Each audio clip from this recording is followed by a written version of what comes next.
సోదరులారా నమస్తే. ముఖ్యంగా మా పారిశుద్ధ్య కార్మికులకు చెప్తున్న మాట కొంచెం అందరూ గమనించాలి.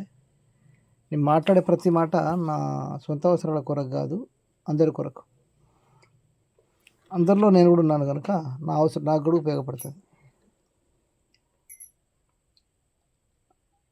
ప్రజాప్రతినిధులకు, ప్రభుత్వ ఉద్యోగస్తులు కష్టపడి ఎగ్జామ్ రాయవచ్చు. ప్రజాప్రతినిధులు డబ్బులు పెట్టి ఓట్లు కొనుక్కొని గెలవచ్చు. సరే, వాళ్ళ డబ్బులు ఉన్నది కనుక వాళ్ళు రాజకీయం చేస్తున్నారు.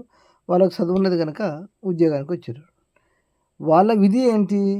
వాళ్ళు ఎక్కువ ఒక 40,000 జీతం ఉన్న సెక్రటరీకి 40,000 జీతం ఉంటే వాళ్ళకు పండగ సెలవులు ఉంటాయి.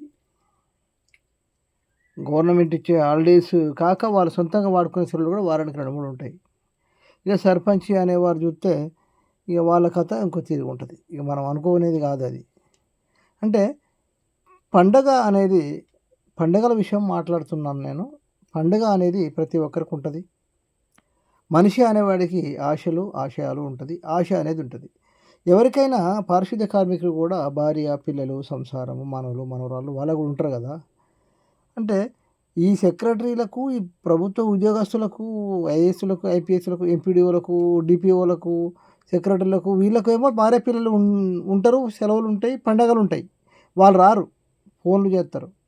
ఈ సర్పంచులకు కమ్ముగా సంపాదించుకున్నాక వీళ్ళు కూడా ఫోన్లు చేసి వీళ్ళు పని చేద్దురా అంటారు. వీళ్ళకి ఎంత పడుతుంది? 950 రూపాయలు ఎంత పడుతుంది? 300. 5 రూపాయలు ఎంత పడతాయి? 3×9 అంటే 300 చిల్లర.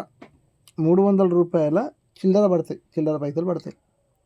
దానికి పండగ లేకుండా, ఓ పబ్బం లేకుండా నీళ్ళు లేవని ఒకరు ఫోన్ చేస్తారు. ఒక ఆయన బండి రావాలంటాడు, ఇంకొక ఆయన లైట్ వేయాలంటాడు. అంటే అరే, మీకు పిల్లలు ఉన్నట్టు మాకు కూడా ఉంటారు కదా. దయచేసి గమనించాలి. దీని ఇంటెలిజెంట్ రిపోర్ట్ కూడా పెట్టండి. మీరందరూ కూడా దీన్ని అన్ని గ్రూపుల్లో షేర్ చేయండి. పారిశుద్ధ్య కార్మికులు, నేను మాట్లాడుతున్న మాట పారిశుద్ధ్య కార్మికులు ముఖ్యంగా ఇంటెలిజెంట్ రిపోర్ట్ చూస్తారు. ప్రతి దాంట్లో పెట్టండి, షేర్ చేయండి మీ గ్రామాలలో కూడా.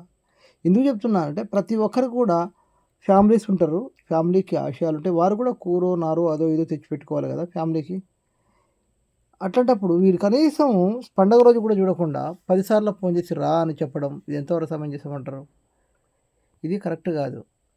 నేను వల్గర్గా మాట్లాడదలుచుకోలేదు. వల్గర్గా మాట్లాడితే మాట్లాడవచ్చు.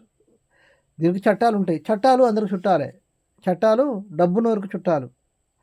అందుకే మరి మనలాంటి వాళ్ళు ఐక్యత గారి కోర్టులకు పోరు కనుక, వాళ్ళు పోతారు కనుక వాళ్ళు ఏమన్నా చెల్తుంది. ఇది పారిశుద్ధ్య కార్మికులకు పండగలు ఉంటాయి అనేది ప్రభుత్వ ఉద్యోగస్తులు గమనించాలి, ప్రజాప్రతినిధులు గమనించాలని నేను విజ్ఞప్తి చేస్తున్నాను. ఒక ఎంఆర్ఓ ఊళ్ళోకి వస్తే, రెవెన్యూ డిపార్ట్మెంట్ వస్తే పారిశుద్ధ్య కార్మికుడు కుర్చీలు వేయాలి. వ్యవసాయ శాఖ వస్తే పారిశుద్ధ్య కార్మికుడు కుర్చీలు వేయాలి. కరెంట్ డిపార్ట్మెంట్ వస్తే వీళ్ళు చేయాలి. హెల్త్ డిపార్ట్మెంట్ చేయాలి. ఎవరు వచ్చినా పారిశుద్ధ్య కార్మికుడు చేయాలి. వీళ్ళ జీతం ఎంత?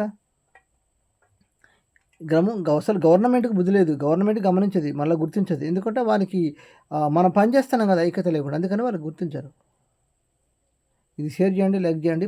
పారిశుద్ధ్య కార్మికులు కూడా పండుగ ఉంటుంది అనే విషయాన్ని ప్రభుత్వ ఉద్యోగస్తులు గమనించాలి, ప్రజాప్రతినిధులు గమనించాలని చెప్పి నేను విజ్ఞప్తి చేస్తున్నాను. రైట్ సోదరులారా, అందరు షేర్ చేయండి, లైక్ చేయండి.